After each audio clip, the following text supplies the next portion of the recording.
Gerai, nu, davai. Einam. Atveš va malkų prikrovė, žinai, vos išvažiavo su miškovežiu. Čia dabar irgi turėjom tą tokį tvenkinį, neapsvarstėm visų dalykų ir gavosi pralaida ir tvenkinys, kai persipildo, subėga į griovį. Dabar Arūnas paklos drenažo vamzdį į pelkę permės, kad viskas būtų gerai ir nebūtų persipildę visi keliai vandeniu. Jo, tai va čia yra pastatyta 15,3 kW saulės elektrinių modulių. Tai pirmas pastumėjimas, dėl ko mes pasistatėm, šiaip iš tikrųjų nemažai elektros energijos suvartojam. Antras dalykas, kaip projektuose dalyvaujam, labai skatina į atsinaujinančius šaltinius ir tiesiog pabandėm ir pastatėm. Statymas, tai iš tikrųjų aš nežinau, kaip kitos įmonės veikia, mes čia su kuria statėm, man taip ne iki galo patiko, nes labai prastas buvo ganėtinai organizavimas. Jau kai patvirtino projektą, žadėjo, kad jau gruodžio pabaigoje pradės statyti, tada nusikėlė sausio 6 skambino, nusikėlė dar kažkada, tada dar kitą dieną nusikėlė, tada dar kartą nusikėlė, tada vienu žodžiu, kad statytų mes iš savo pusės turime ekskavatorių samdyti, susiderinom tą datą gal iš 3-4 karto. Atvažiavo ekskavatoristas, griovius iškasė, atvažiavo chebra, pradėjo klot kabelį, kabelio neužtenka. Tai turėjo ekskavatoristas važiuoti 2 kartus užkasinėti, vienu žodžiu. Pirmas kartas iškasimas griovio, kitas užkasimas. Nu, tai toks biški, nežinau, ar čia įmonėse kodėl tai vyksta, bet toks biški trūksta organizacijos. Vat. Ir dabar kaip ir pastatė ir kaip suprantu, jinai iki galo dar neveikia, nes kažkas ne iki galo padaryta. Tai, vat. Tai internetą planuojam čia pastatyti ir žiūrėti, kad monitoringas ir tikiuosi atvažiuos ir pasakys, kodėl kas čia kaip vyksta. Kitą kartą statyčiau, tai būčiau gal kitokius biški kriterijus įsikėlęs ir gal dar kitai būčiau daręs. Nes būčiau gal daręs dar aukštesnę konstrukciją, kad galėtų avis ten palysti ir palei kampus nevaikščiotų. Tai va. Ble, 3 kartus derinant jau skambinu, sakau, klausykis, sakau, man jau gėda ekskavatoristui skambint, sakau, jau 3 kartus jau. Ir dabar jinai, kaip suprantu, net neveikia, nes nepersikrauna ar dar kažkas. Vat.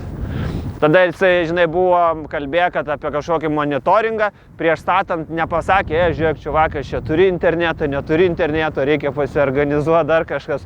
Toks jau atvažiavo, pastatė, tai pats paklausiau interneto, reikia, jo, reikia, turi, sakau, ne, neturiu. Toks kažkaip, nu, nežinau, keista, nesuprasi.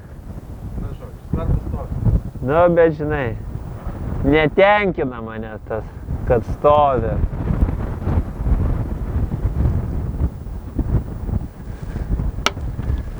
Tai va, vis tiek atvažiuos dar kažkaip aiškinsimės, tai bus matyt, vat. Tai tie gal apie tą saulės elektrinę. Ką daugiau naujienų? Nu, naujienų, tai kokių va, eriukų turim kažkiek padaugėjo ganosi. Ai, kietas bičas, žinai, kur būna gimęs traktory.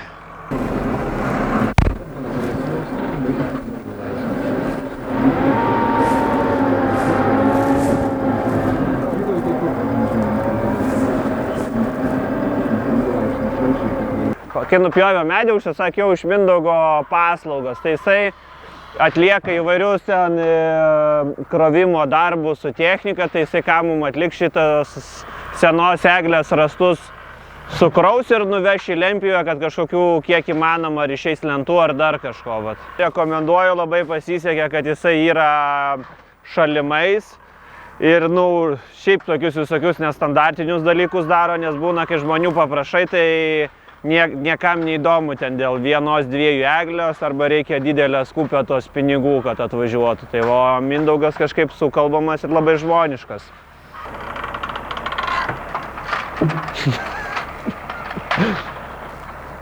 Va, gali tos puvinius nufotkinti, žinai.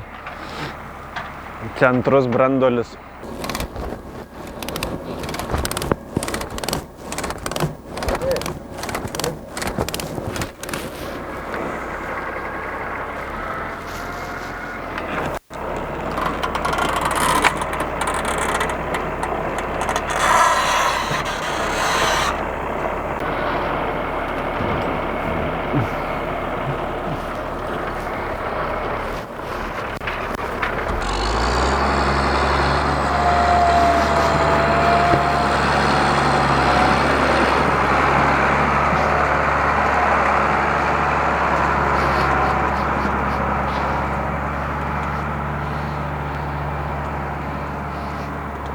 Mano malkas pervažiavo.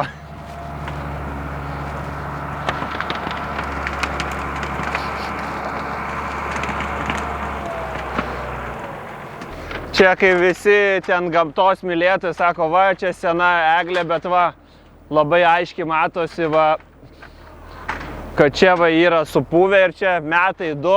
Nu, čia pirštu net galima kai kurias vietas įspaust. Iš tikrųjų, net ir tų, kas lentos bus išpjautos kažkokios, tai jos bus tinkamos tik tai ten kokiam tvartui, nes jos, nu, neturės kokybės, bus tokios minkštos, su patrešusios grubiai. Bet ten tvartui žiūrint iš esmės viskas okei. Ten tik gal porą storgalių yra viršūnė, kur nedaėjus pavinys, tai va ten gal visai ir gerai, o visa kita tai šiaip malkos. Jo, tai šiais metais, grubiai tariant, turim apie 30 avių, 10-11 jauniklių.